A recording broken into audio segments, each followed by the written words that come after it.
Alright, what's going on, guys? Today I'm going to break down this loss on Nasdaq. So here you can see the trade idea. Basically, was anticipating a 10 a.m. continuation. And yeah, going to break down the bias basically. So I'm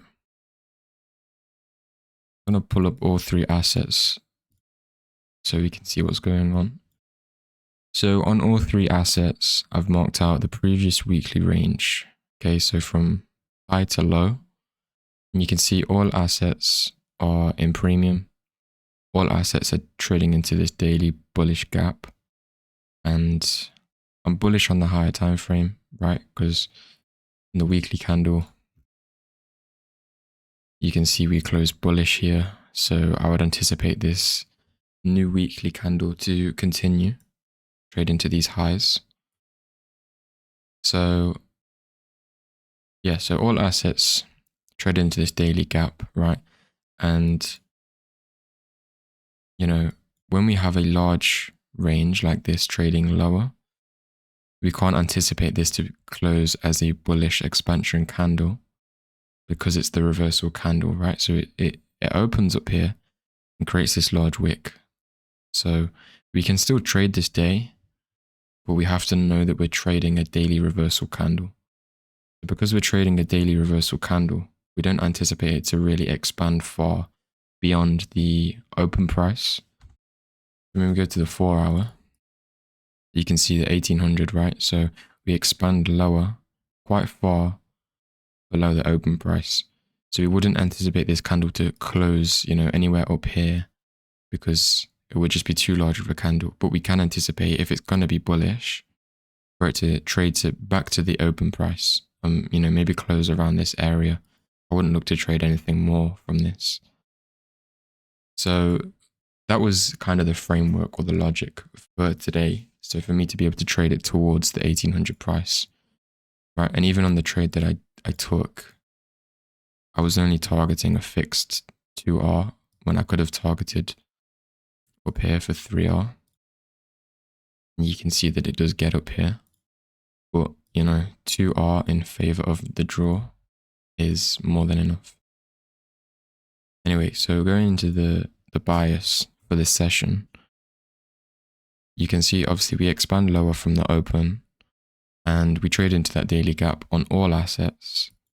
Now, 6 a.m. we have this bullish close right on all assets and we have an SMT. So YM takes out this low, whereas NQ and ES both failed to take out this low, and then we close back above. We also close through this this bearish gap, right? We close above this. So when we close above this, we have the SMT. We have 6 a.m. Basically, this is a candle to closure, but it's a candle to expansion. So we take out the low of the previous candle, and then we close back high in the range.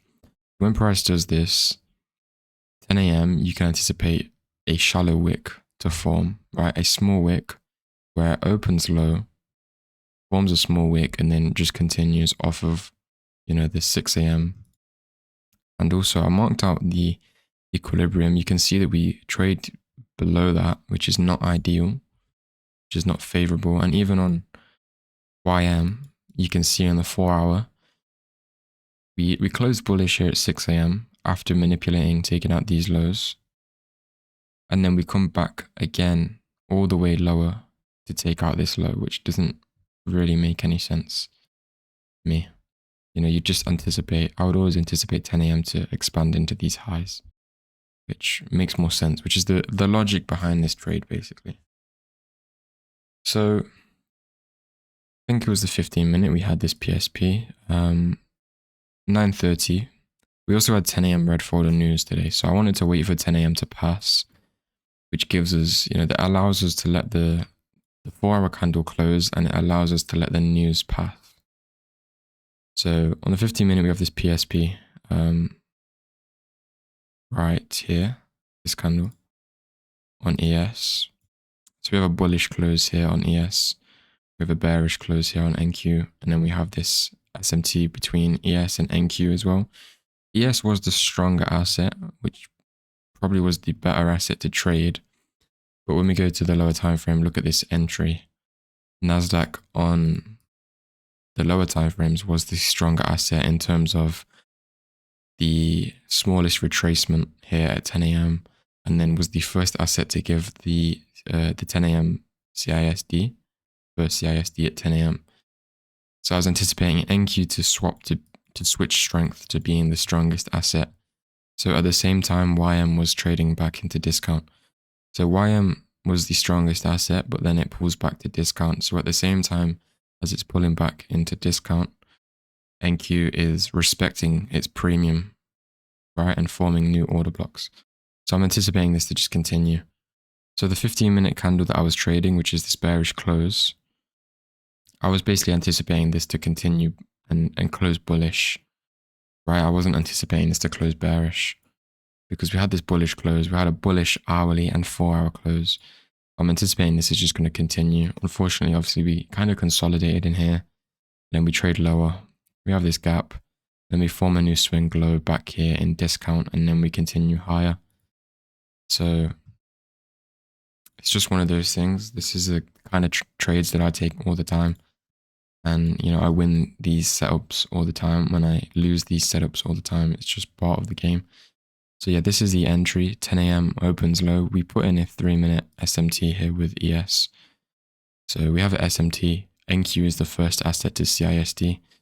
So this is what I got in from, targeting 2R, and then got stopped out, obviously. So